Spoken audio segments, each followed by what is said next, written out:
आपल्या बापजाद्याची मालमत्ता असल्यासारखं मुरू माती दगड अशा गौण खनिजाचं उत्खनन पंढरपूर तालुक्यात अगदी बिनधास्तपणे सुरू आहे। हे लोक इतके निर्ढावले आहेत की त्यांना जनाची नाही तर मनाची सुद्धा नाही। सरकारी मालमत्ता लाटून आपले खिसे भरण्यात यांना समाधान वाटतं। असे हे काळे धंदे पंढरपूर तालुक्यात चालतात तरी कसे? स्थानिक ग्रामस्थ आणि आजी माजी सरपंच म्हणतात याची चौकशी करून कारवाई व्हावी। बाबुळगाव, आढीव, रोपळं, मेंढापूर इथल्या शेतकऱ्यांच्या जमिनीसह शासनाच्या जमिनीतही उत्खनन करून मुरुमाची लूट होत आहे। गेल्या 2 वर्षांपासून हे प्रकरण दिवसा ढवळ्या दरोडे टाकले जात आहेत।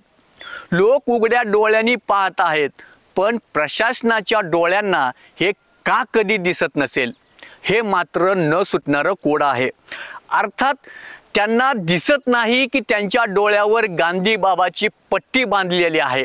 हे सर्वसामान्य जनतेलाही माहीत आहे। अंध राजा, प्रजा, आंधळी आंधळाच दरबार अशी ही सगळी परिस्थिती आहे। त्यांचं समाधान झालं की मग हे काळे धंदेही काळ्या अंधाराशी एकरूप होतात। नव्याने झालेल्या पालखी मार्गाच्या कामासाठी संबंधित कंपनीने एका राजकीय पदाधिकाऱ्याला हा मुरुमाचा ठेका दिला गेला आहे। मग काय, सरकारी मालमत्ता आपल्याच बापजाद्याची आहे असं समजून मुरुमाचे बेसुमार उत्खनन केलेत।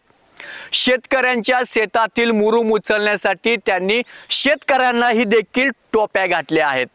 तुमचा 7/12 द्या, नियमानुसार मुरुम उत्खननाची परवानगी घेतो आणि शासनाची रॉयल्टी भरतो असं सांगितलं, पण प्रत्यक्षात मात्र असं काहीही नाही असं हे शेतकरी आता लोक सांगू लागले आहेत। राजकीय पक्षाच्या नावावर हे काळे धंदे खुले आम सुरू आहे।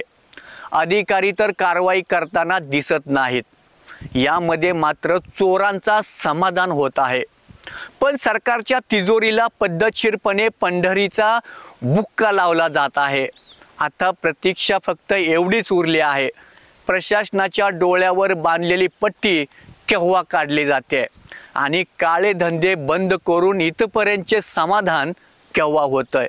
आपण वाट पाहूया आणि नंतर या सगळ्यांचे बुरखे ओरबाडून काढायला सजीव होऊया। पाहत रहा news India Marathi. Cameraman Atul पवारसह भारत शिंदे, पंढरपूर।